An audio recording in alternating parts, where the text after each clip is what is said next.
Hi, in this video, we will cover evaluating evidence questions. Now, these questions are a bit hard, so listen to this video carefully.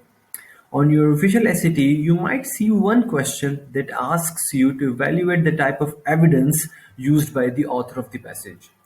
This question might also ask you to determine how a new piece of evidence would affect the claims made in the passage. You might be asked a question similar to these.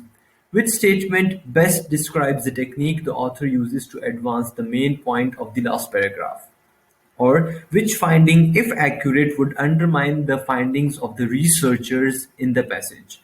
Your job will be to determine how the referenced piece of evidence works to support or weaken the argument advanced by the passage. So let's see the common errors. Irrelevant information. Wrong choices for evidence questions will often contain information that has no impact on the argument being evaluated. This information might be somewhat related to the subject of the passage, but if it doesn't directly support or weaken the specific claim we're investigating, it won't answer to an evidence question. It won't be the answer to an evidence question. Misplaced evidence. When a question focuses on the evidence in particular paragraph, some wrong choices might refer to the information or arguments used elsewhere in the passage. Be sure to focus the attention only on the part of the passage identified by the question. Number three, near misses. So some wrong answer choices might be partially right but contain one or two words that invalidate the whole choice. That is, they make the entire choice wrong. So you have to be wary of that, and that is something we've covered in other videos as well. What are the tips? Number one, look beyond the details.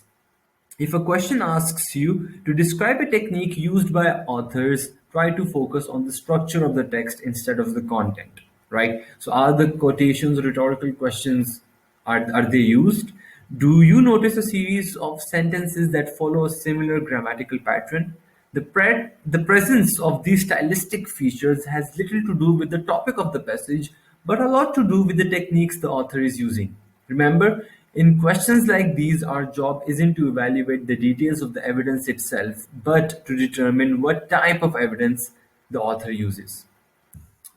Top tip number two, put it in your own words. So if a question asks you to pick evidence that weakens or undermines a certain argument, your first step would be to make sure you understand the original argument.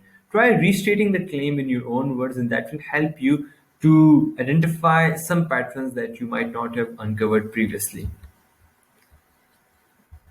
Right, so let's change the slide. Yeah. And top tip number three, consider skipping the question. So as I said, these questions are hard and you might skip the question altogether. Questions that ask you to pick evidence that weakens an argument are generally more advanced and can take more time to solve than other question types.